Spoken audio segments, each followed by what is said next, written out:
So I think we're still letting some folks in, but it's 9:02 on my clock and we have a lot to get through today. So we'll just go ahead and get started. Good morning. Welcome everyone to the third and final installment in our three-part Achieving Fundraising Effectiveness in a Virtual World series.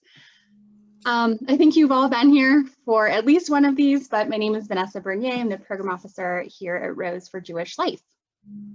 So you all have heard me say this already, but I'll say it one last time as I have this opportunity to be with you all. Rose Community Foundation is grateful for your dedication and commitment to our Jewish community, and we are dedicated and committed to supporting you all and your organizations and the Jewish nonprofit ecosystem as we stabilize and recover from the effects of COVID-19.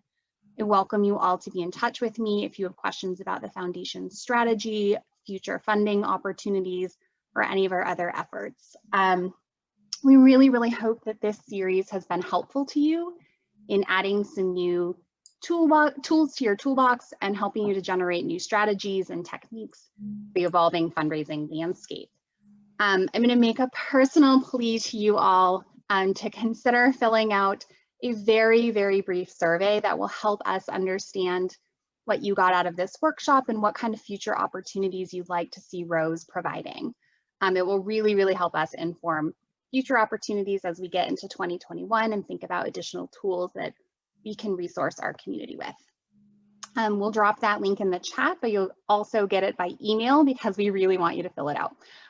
So with that said, the structure today is the same as it has been. You all are free to unmute, use the chat, please interact, and if you're comfortable, please turn on your video. We'd love to see your faces.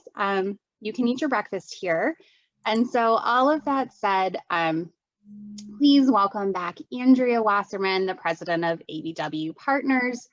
She's, as you all know, an expert in resource development and so much more. And alongside Andrea today, we're joined by Sophie Herscher, the managing director from Ignite Action, a digital marketing and brand strategy agency. So welcome, Sophie. We're really excited to have you with us today. Welcome back, Andrea. Thank you for being here. I will hand it over to you. Great. Oh, hi, everybody. Hope you had a great week. Lots going on in the world, right? We're closer to a vaccine. Woohoo, I think. It looks good, right? And we're at our final session, and in many ways, it's a great opportunity, to begin again.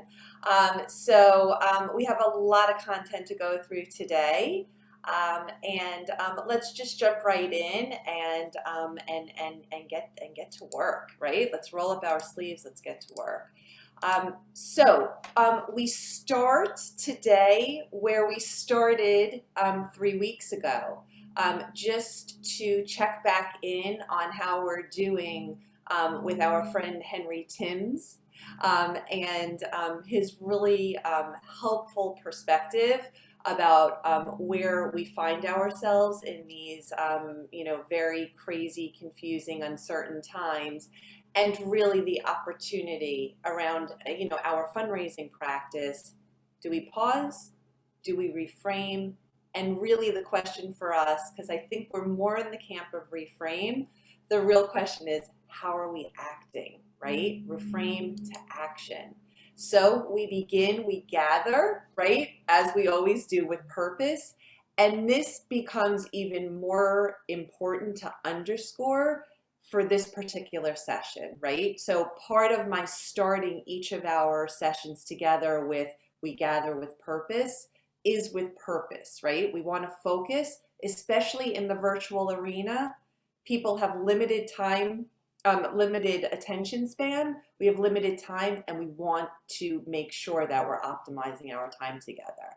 We're enriching, reimagining stakeholder connectivity, but not just to that end, to the end of compelling greater giving, right?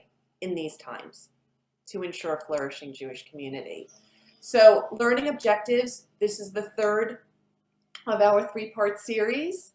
In pursuit of fundraising, we're going to review key concepts. We'll blow through sessions 1 and we'll land on where we are where we were last week with session 2.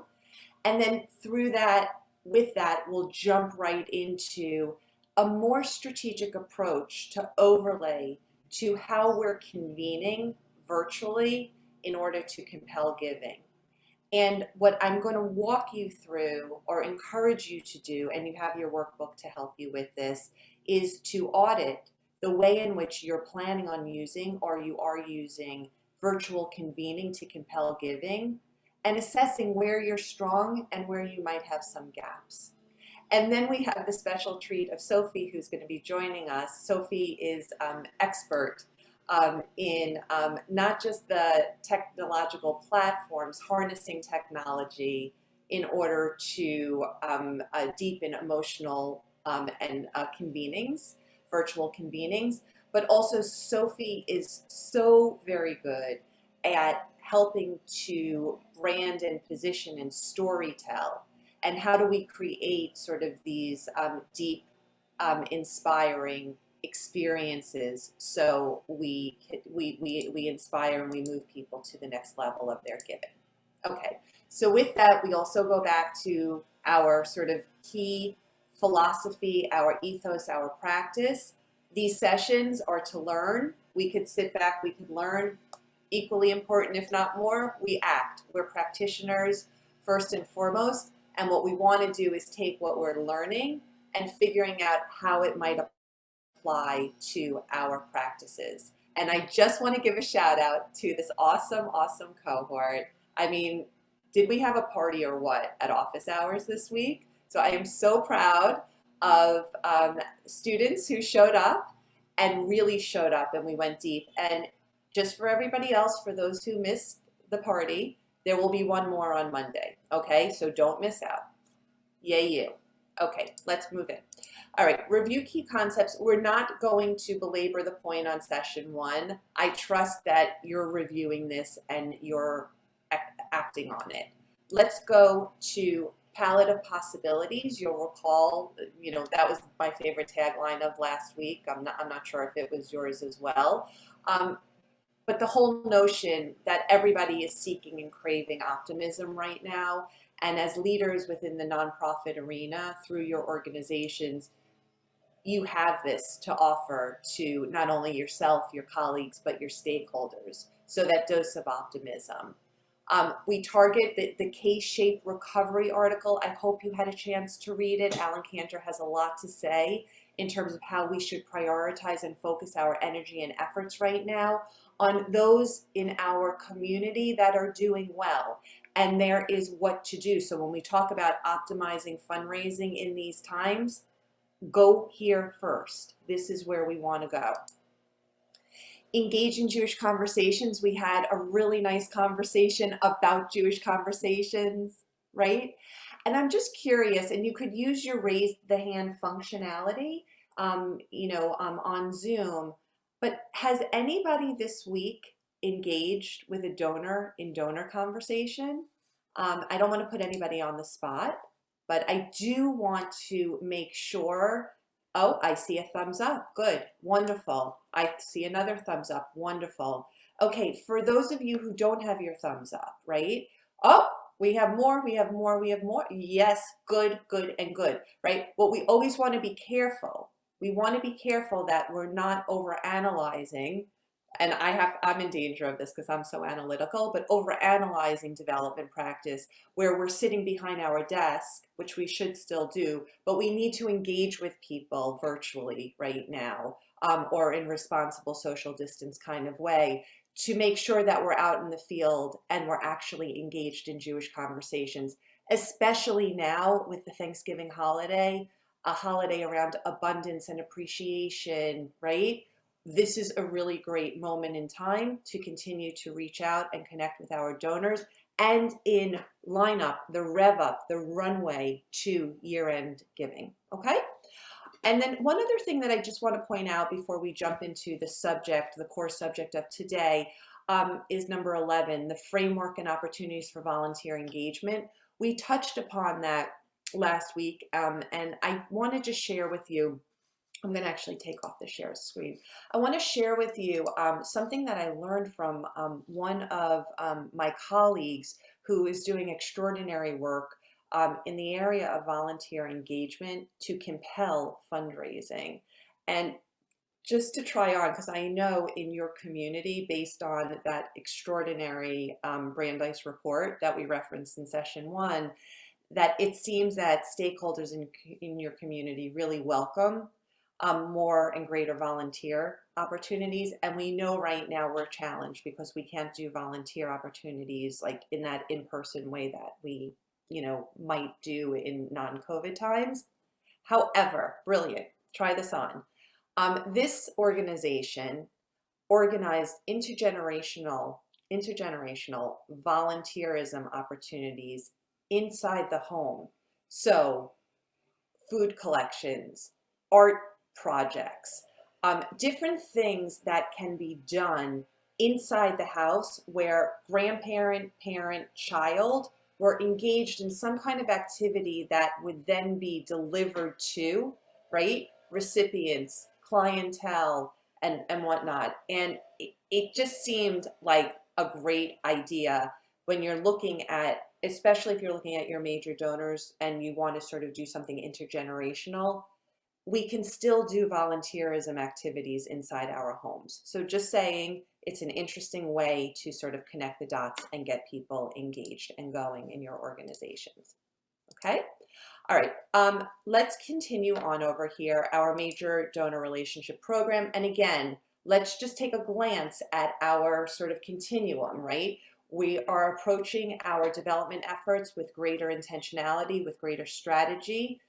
We're strategic about it. We're not episodic about it. And we're moving people along the giving continuum. Last week, we really focused on this part, the major donor relationship. Today, we're going to focus really almost anywhere on the continuum where we need to or we want to convene groups of people, right, in order to deepen their relationship to our organization, to each other, and compel greater giving. So that leads us into the core, the crux of today. We deepen relationships and compel giving, and we want to take a look at what your organizational's gaps are. I go to this slide. The first, the green boxes are quotes. They're thoughts that we've already explored, right? They're thoughts about sort of coded in our DNA is this desire, this yearning to connect with one another, do great things in the world. And it's our job to figure out how we might leverage that in deepening our relationships and engaging our stakeholders. We go to the light green side over here, right? Where we have to be cognizant that we can't do this in person, so we have to harness the power of technology in order to do this better, to deepen sort of emotional closening. The yellow box is really, really important, right? Because pre-COVID, COVID times now more than ever, what we don't want, right, is to run programs and convenings that are lackluster. And all too often, we have a proliferation of convenings and gatherings, and people are not feeling inspired, right? And so I just want to call attention to, Deepak Chopra, I hope I'm pronouncing the name correctly, but the notion that many people don't show up to our party because they're not compelling, they're not interesting. So it is not enough to just have a party, to have a convening. We really, really, really have an opportunity. Oops, I'm not, okay.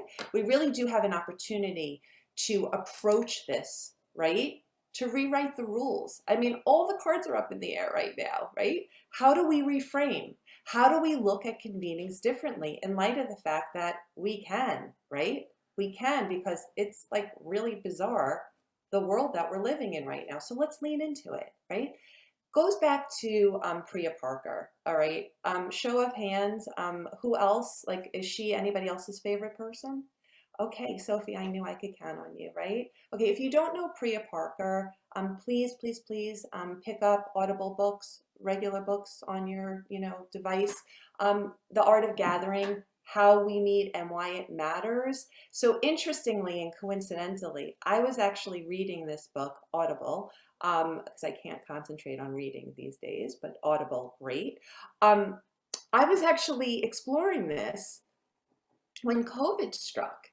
And what Priya Parker really called the question is it's how do we move away from those lackluster convenings that we're going through the motions, but we're really not accomplishing what our true aim is, what our true objective is, and how do we go back to a real with greater intentionality, the why behind why we convene, and how do we deliver and organize compelling convenings in order to further our aims.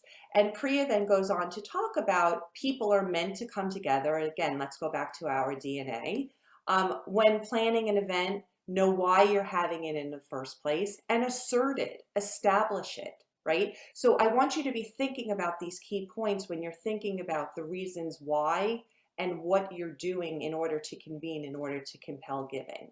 A good gathering isn't afraid to leave people out. We do not have to be all things to all people in all that we do in relation to our gatherings to compel giving. We can put some parameters around it, and in fact, sometimes it is better to make it, customized so it meets the needs of a particular audience in order to achieve your ends. A good host will have a plan, right? We're not sort of just flying by the seat of our pants. So where's the intentionality? And don't be afraid around setting some ground rules. So let's go to some conversation right now around this. What I want to hear from you right now is I want you to jot, and you could go to your workbook, page 5, or just take a piece of paper. What are the essential ways pre-COVID that you've convened with your stakeholders in order to fundraise? Or I'll even say that you were priming for fundraising.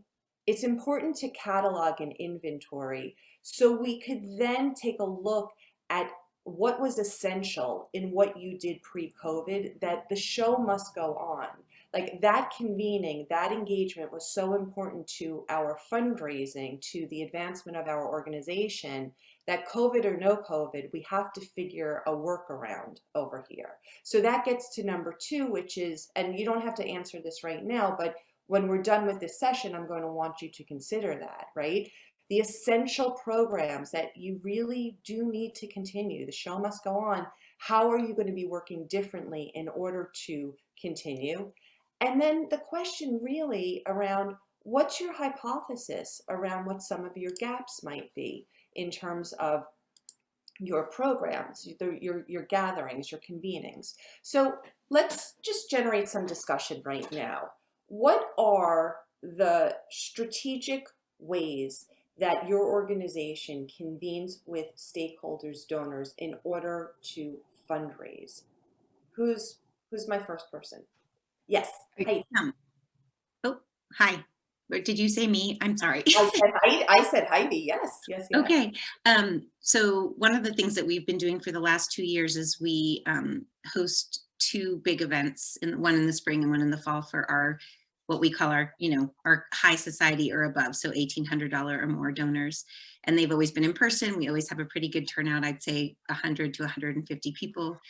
And actually today we're hosting a virtual State of the J this afternoon. So I'm happy to report back to this group. We have 50 households sign up, which I thought was pretty good. We'll see how people receive it. But I just made a note in big bold letters to tell Jonathan, our executive director, to be very inspiring when he talks, because I do agree with you that I think, what we're seeing is people really love our online programming where they're active and they're making challah or they're participating. But when it's just a talking head on the screen, I think it's harder to keep people engaged. Right. So Heidi, I love the way in which you're engaging with sort of the necessity, the importance of that particular gathering. You're pivoting, right? And you're doing it with intentionality and you're harnessing technology in order to do that. But what you pointed out is a real audience-centered approach,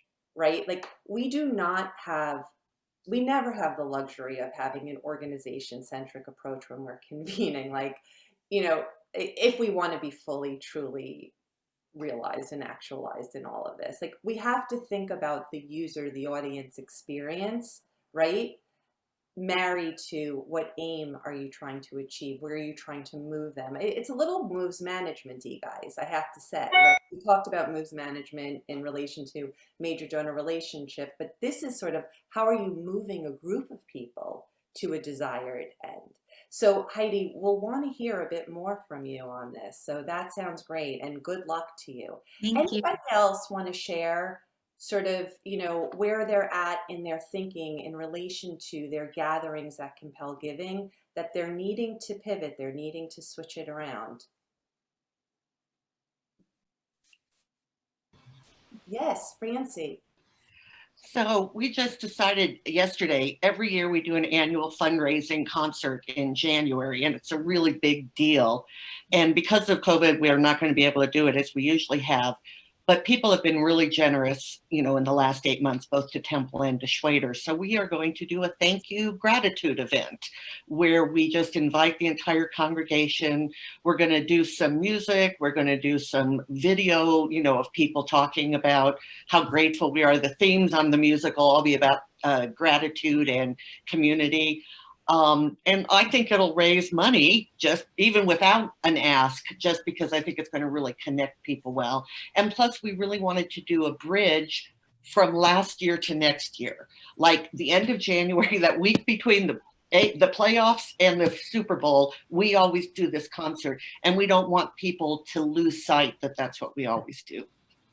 Francie, thank you so much. And again, I think that that is also going back to Henry Tims's point of, do we pause, do we reframe? And I think that you just really illustrated a reframing. And the critical component over here is, and your hypothesis is this bridge, right? We're going to continue on, we're going to modify it a bit, and we believe we will still be able to achieve our fundraising results. I will say, as we go into sort of the next part of this, I want you to, I'm not refuting that at all, but I do want you to think about that.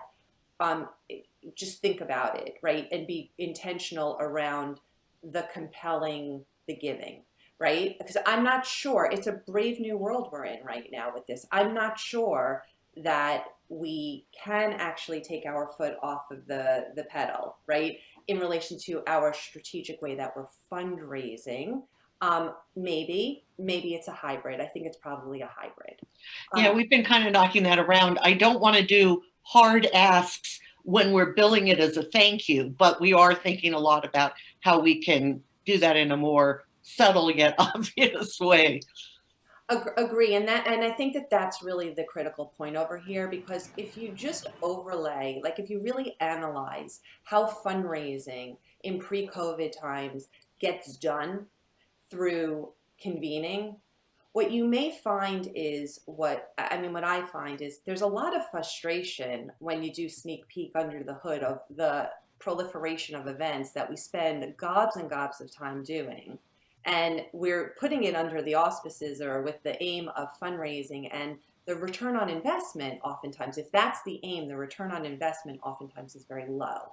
And we spend a lot of time and energy, and I'm not saying that there's anything wrong with that. It's just going to purpose, like what is the purpose of spending the time and energy and effort in doing this, right? And again, there's no value judgment over here. I'm just simply saying intentionality in the area of fundraising, and making sure that the mechanism that we need to employ in order to fundraise around convening is in place pre-COVID in person, as well as, and even now more than ever during COVID, when we have to rely on harnessing the power of technology, right, in order to compel giving. So that's really the pivot over here. And yes, Scott, please. We've at the ADO, we've had a couple of online events now. We've done a 90-hour virtual fundraiser. We've never done that before. And then we did just honor somebody last week. But the issue for us is really one of having to change expectations more internally, because we just, when you don't have the quote real estate to sell, the table, to sell, the excuse to get the bigger gift there, it does have an impact on the amount that you can raise.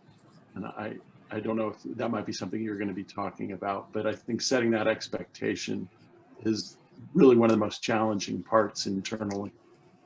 Yeah, and I think that it's you know, I do, and I think the expectation that you're talking about is the expectation as to how much you're going to be able to raise in comparison to previous years when it's when that intervention, when that strategy is like the times support that kind of strategy, the times don't really support, right? That kind of strategy right now. And so the question is, what's the workaround around it? Sometimes it's not trying to retrofit that particular event, that particular program to accomplish the aim, but you need to figure out how might we accomplish that kind of fundraising in a different kind of way. So I do think it's the question of what's the optimization of the virtual event that's trying to replicate, and you have to determine whether, and again, I don't know, but you have to determine whether it's worth the ROI, the time or is it better to employ more one-on-one major donor relationship work right now? You know, like, so these are all the strategic questions that I want you to be asking yourself. We have Julia and David. It seems really robust right now that you guys have a lot of questions. I do have content that I want to sort of share. So can we go through that, and then let's go through that, and then we'll get into more discussion. And so we're going to pull Sophie into the discussion. And then guess what, guys? We have office hours, right? Okay, party time. Okay, let's go to, great. Okay, so we're going back. Let's just run through some content over here. So here's Andrea's sort of sketch pad, right? So I just want to really point out that if anybody says that they are expert in this virtual fundraising event arena right now, I think we're all learning as we're going along, okay? I don't know that I have found sort of like the holy grail and the organization that really has it like locks solid. So it's iterative, it's generative, we're learning. This is, I'm pulling together some pieces that I've learned from what I'm seeing that I'm liking, right? We all need to fundraise, social distancing, physical distancing or not, we have to fundraise, right? And group togetherness, right? Like that helps us sometimes, right?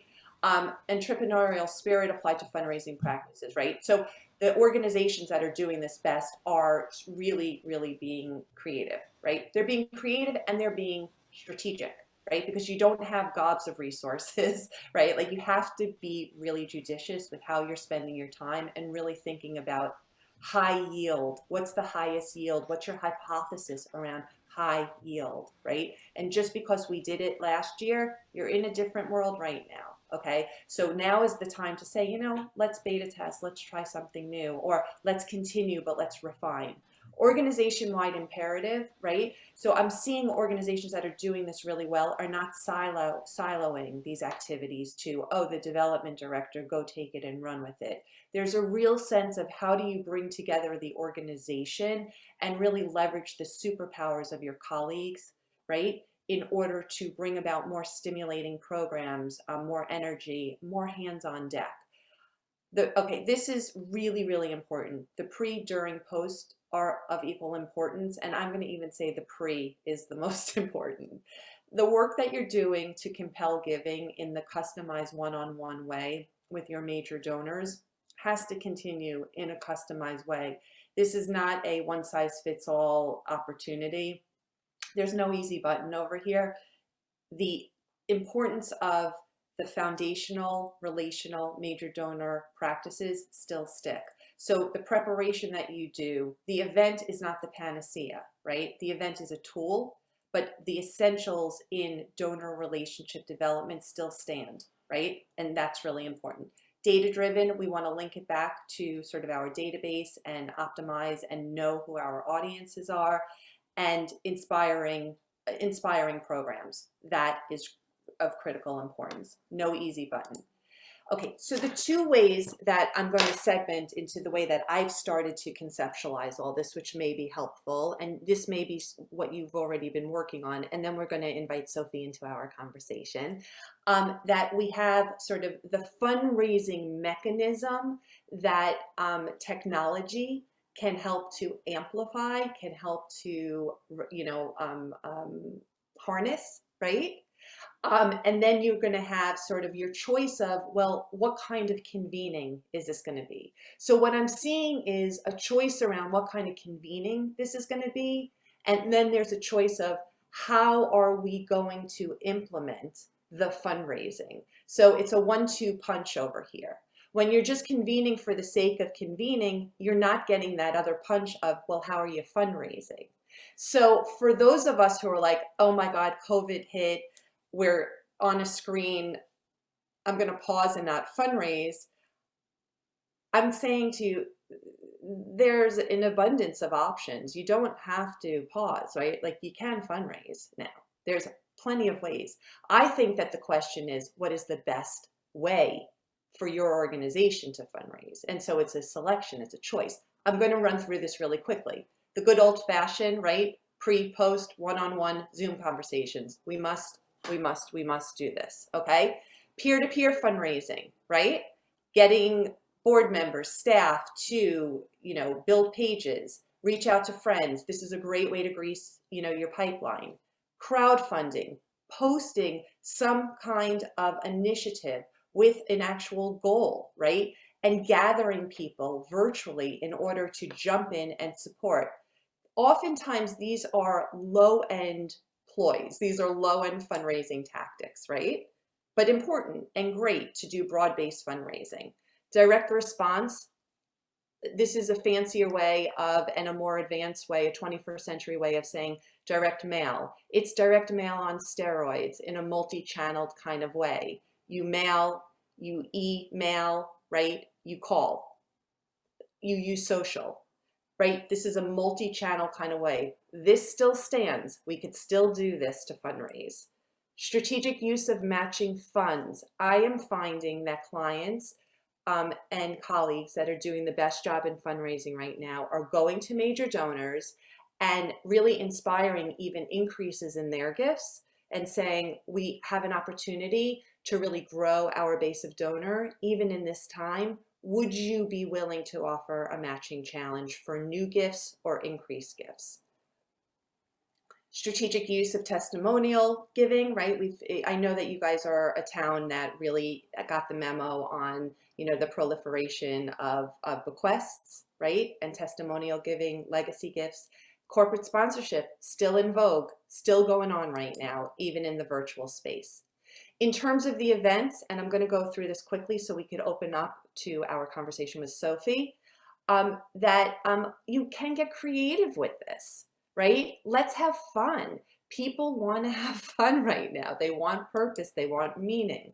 There's virtual live stream. That's one option. There are webinars. Webinars are easy ways of convening and compelling, right? If your speaker, if your program is interesting. The Ungala. Has anybody explored an Ungala, right? It's an online fundraising campaign where top supporters join, right? And you're using the peer-to-peer fundraising technique over there. Walkathons, bikeathons, races, with masks, with social distancing. There are organizations that are having fun with this right now and doing exercise. You could even do it where you're not all together, but then you're coming together at the end of the day, right? In some kind of webinar, some kind of Zoom, and you're celebrating, you're hearing from a speaker, right? You're celebrating money that's been raised. Virtual tours, travel experiences, virtual sort of tours around what's going on in terms of the mission and the work that you're doing right now. Can you bring that to life via video, via technology? And then I saw this, I had to throw it in. What about a movie night? What about some movie that really speaks to the core mission of your organization that you all watch together and you chat with each other as this is going on and there is a fundraising component? Okay, so as we see There is no shortage of ideas. I didn't share all that with you to overwhelm your system. I just want you to get your money's worth, okay? I just want you to get your money's worth, and I want you to know that we are not without options. Where's Sophie? There's Sophie. Sophie, yay. So I just thought that this conversation would be so much better, bringing in my dear, dear colleague, confidant, partner who really has helped actually reposition my business, and also is involved with her colleagues in working with many, many, many, many, many incredible nonprofit organizations on the question of like, how might we harness the potential of technology in order to advance our organizations in all different ways? But we're going to focus with Sophie on fundraising. So Sophie Herscher, welcome, welcome. Maybe we could just start off right now with hearing from your perch. What are you seeing in terms of best practices and ways that your clients are really leaning into this moment and harnessing the power of technology in order to do a better job with fundraising that would be applicable, relevant to this esteemed group of people over here? Absolutely. Well, and first, thank you for having me. It's always an honor to have any sort of conversation with Andrea because she's really the best of the best. And I do want to give a quick shout out to Ariella, who's on this call, who's a former colleague of mine who I was not expecting to see, and I'm thrilled to get to see. So hello. Okay, so what are we seeing? So I'll give you a little sense of what my perch is. I run a boutique brand and digital firm that works primarily with nonprofits, and within that primarily with Jewish and other faith-based nonprofits to figure out sort of what is their message, how do they get it out into the world, and then what impact what impact are they seeking and how do they make it? So sometimes that's direct service and sometimes that's fundraising, but our job is to get people to ignite action, hence the name. So here is what we are seeing. There are a couple of trends, and then there are a couple of sort of tips, and I'll walk you through a little bit of both just very, very quickly. The first is that giving is up, right? It feels so hard to fundraise right now, but people are giving more money in 2020 than they have ever given before. And what we're seeing are actually wider gaps between the generations in terms of how they're giving and what they're giving to. And that's actually motivating a lot of our strategy work right now. So a lot of Jewish organizations, though certainly not all, depend on major gifts, right? So a lot of what we've been trying to do is help develop monthly giving programs for these larger organizations that otherwise rely on major gifts right now, because there is a lot of competition, though as Andrea has mentioned, there's quite fertile ground with major gifts. Our emphasis has been building relationships with sort of your middle to like top of the lower range of your donors and moving them into a sort of digital monthly based giving relationship, because what you actually see is that monthly donors are retained at 8 times the rate than your sort of one-time giver or large giver that you have to go back to every year. So it's something that we've really been focusing on, is trying to get people to understand the value of their monthly commitment, because also it means that you don't have to do as much work, but you do have to make the case.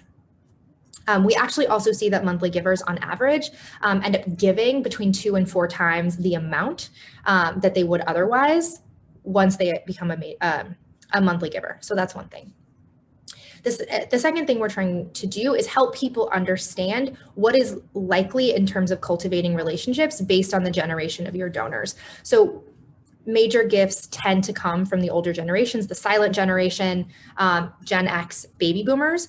But we're also cautioning people, right? There's going to be the largest transfer of generational wealth in history in the next 20 to 30 years. So you cannot just focus on your older donors. And we say to our clients, I understand that your biggest and most important donors are 75 or older. That will not sustain your organization for 10 more years. So start now. So we start looking at how you're building relationships with donors who give differently. This year, that means that Gen Z and millennials are giving by a factor of 3 to 10 more this year than they ever have before. For Gen Z, sometimes that means it's the first time they're giving to an organization at all.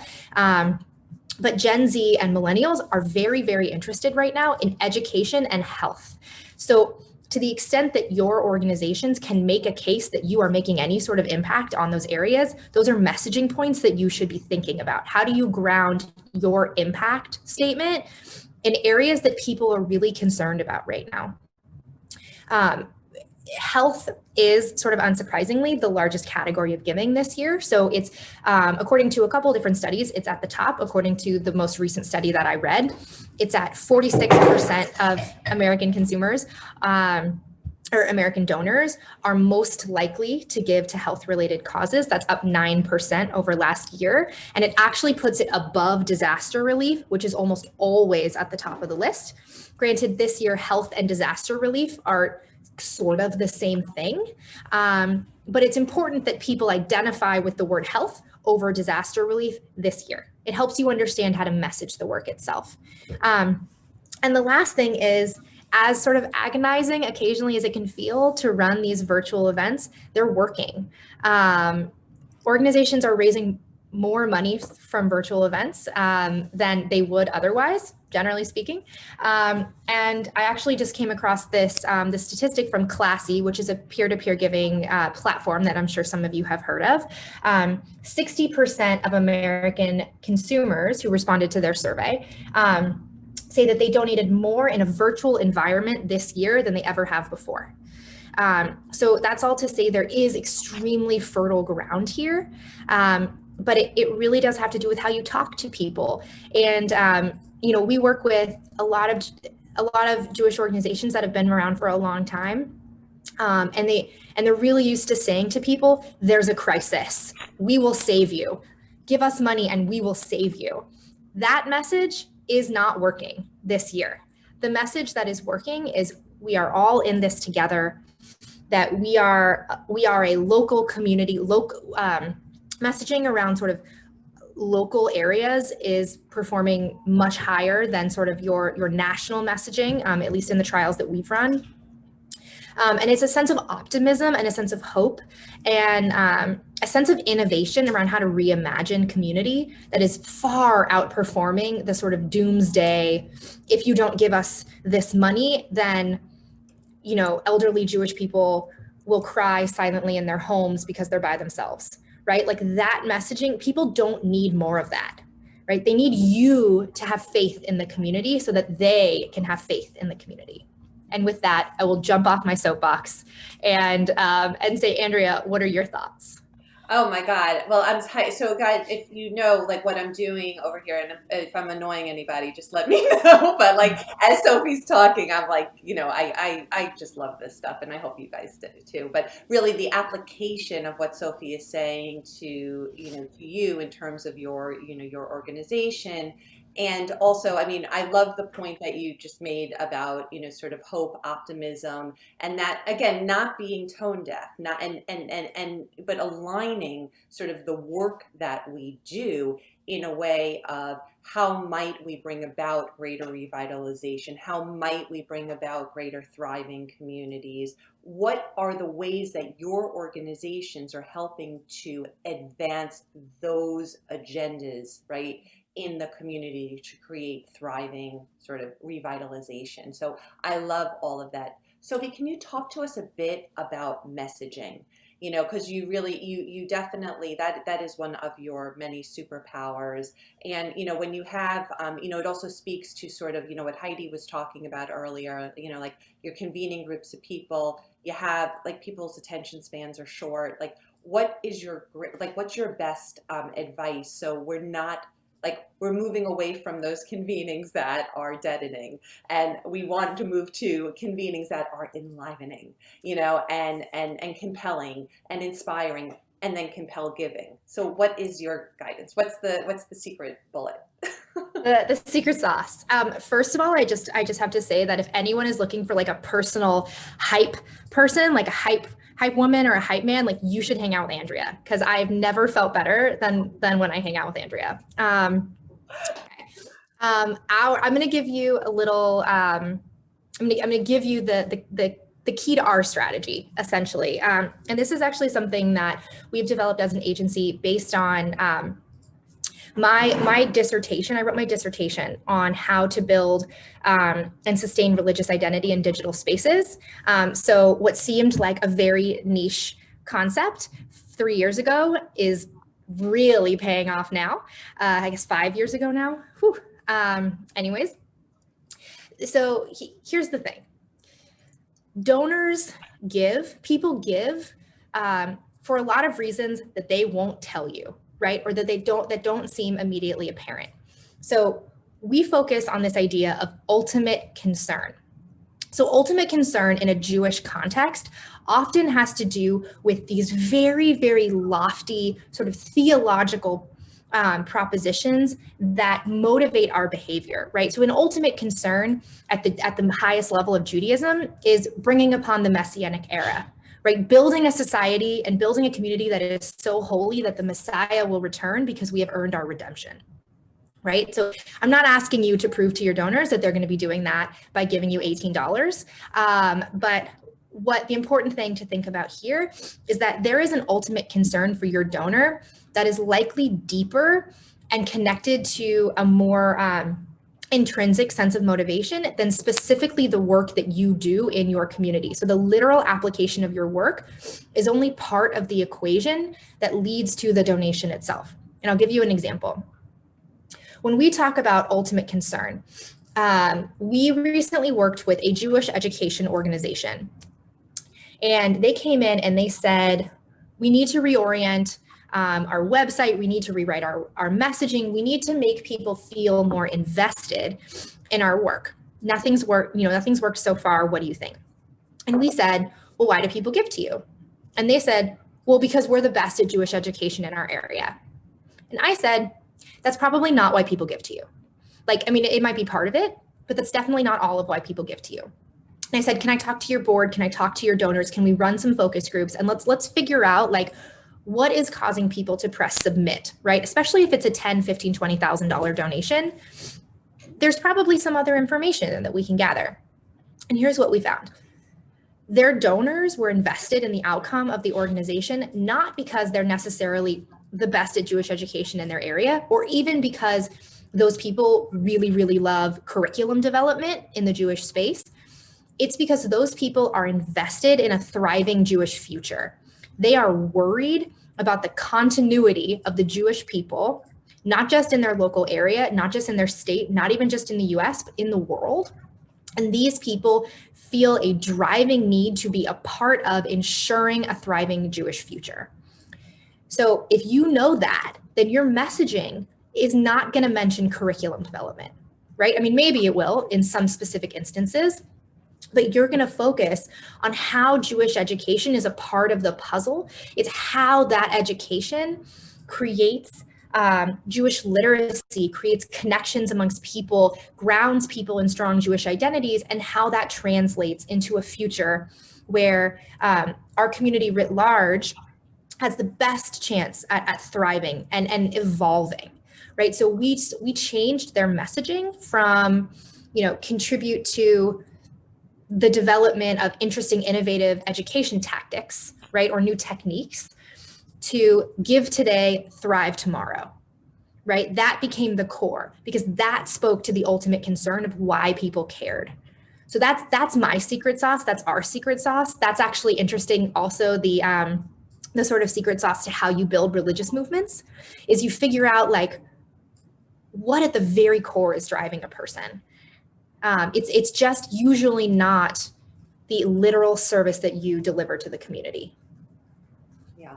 And so what I want to sort of just pick up on over there is sort of like that, again, going to like that, the donor centrism concept that we were talking about married to the organizational priorities, right? Like it's not just donor centrism run amok, right?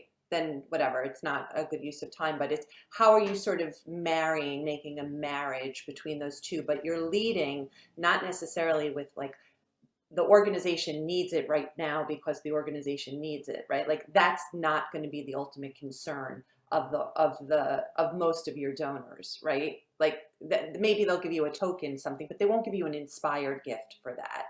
The question is when you're looking for sort of, you know, loyalist to inspired gifts, right? If you could answer the question, and there might be a couple of answers around ultimate concern, you want to weave that into the presentation, you know, the expression that you're folding into your program. So I'm going to open, oh, Sophie, please. Oh, and now I'm going to I open it up to, we have a couple of minutes for some questions, maybe 5 minutes for some questions. So yeah.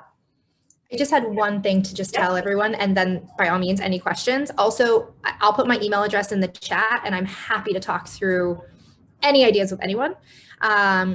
The question that we use to in focus groups and in conversations to get to ultimate concern, the best question that we've found to get us there is what keeps you up at night? And then from there, you keep pulling. Right from there, it's any type of stewardship conversation. That's so interesting. Like I'm surprised to hear that. Like why? Right? You just keep pulling and you keep pulling, and eventually you get to the ultimate concern. Right, and then just marry that to, you know, Priya Parker, right?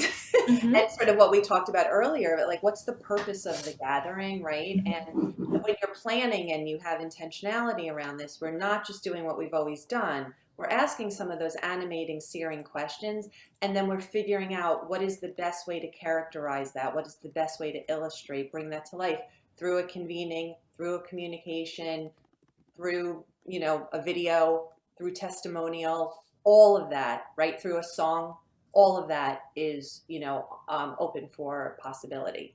And then also, just so you know, Sophie and her team created a resource for you guys.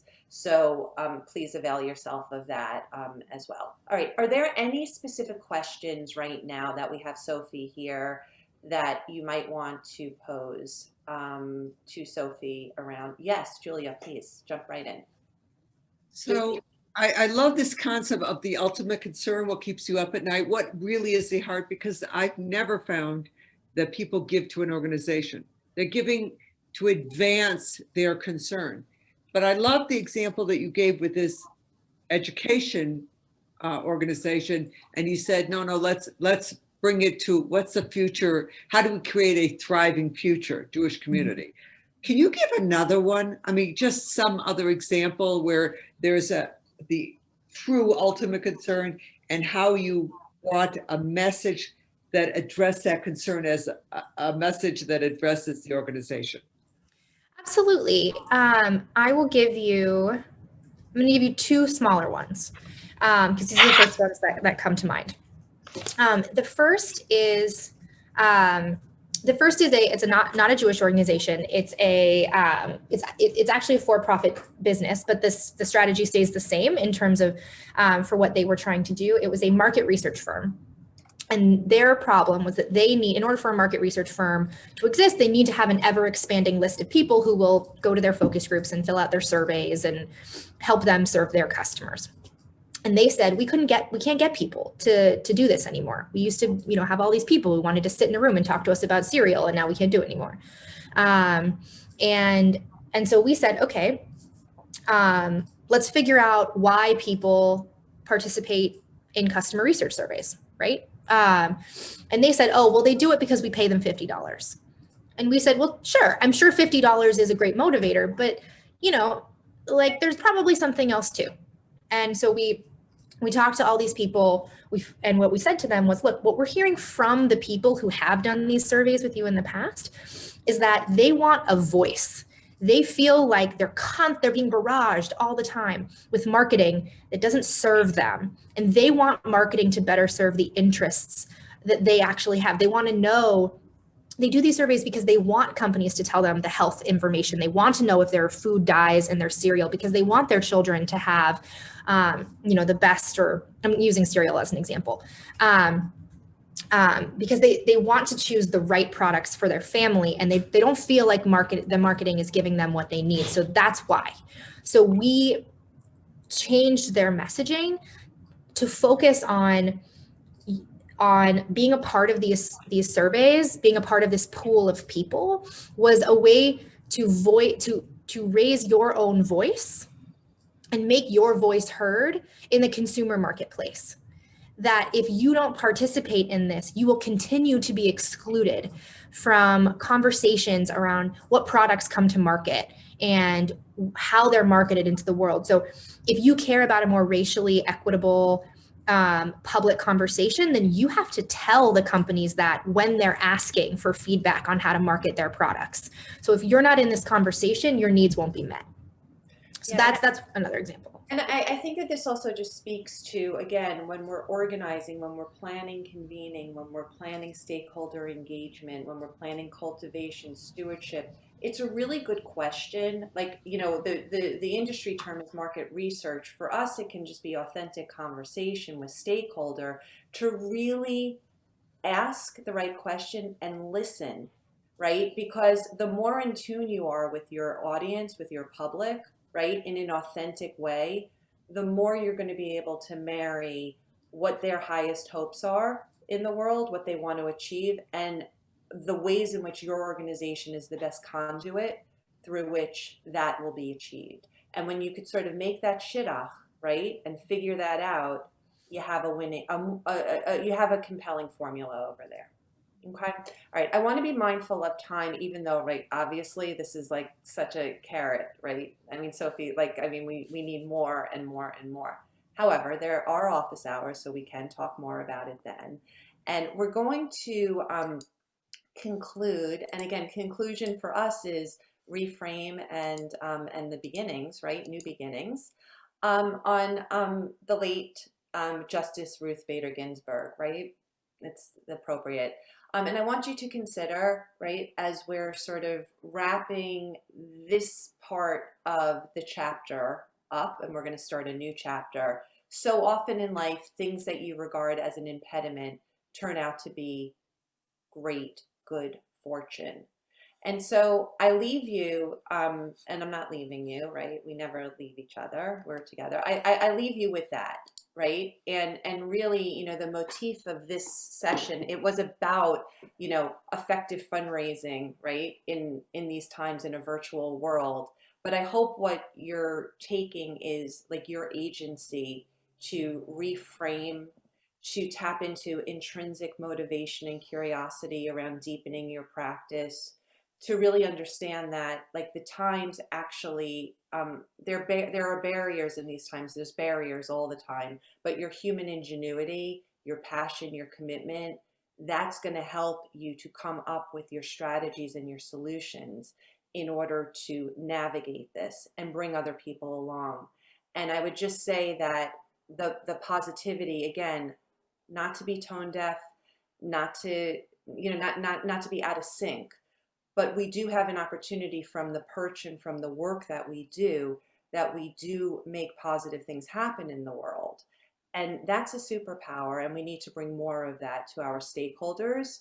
And when we make that marriage, right, between what the stakeholder seeks to accomplish in the world and what our organization's deepest mission and impact is, we're going to thrive, you know, and it might not happen right this moment, but we're going to thrive if we're heading in that trajectory. So with that, office hours, right? Okay, wait, let's just do one grand finale. Office hours, Monday, 11 a.m. your time, okay? And stay in touch with Sophie, right? You met Sophie. And this has been just an honor. And so thank you for the opportunity. Thank you, Andrea. Thank you, Sophie. Thank you, everyone, for making the time to join us over these last few weeks. Please look out for the recording. We'll send out office hours with the link, as well as the survey. And I just want to invite you all to join us on Wednesday, December 16th for another learning opportunity around impact, organizational impact, and developing strategies to help you understand and define that. So you'll see an email from us in the weeks ahead. We hope to see you there, and thanks again. Have a great day, everyone. Thank you.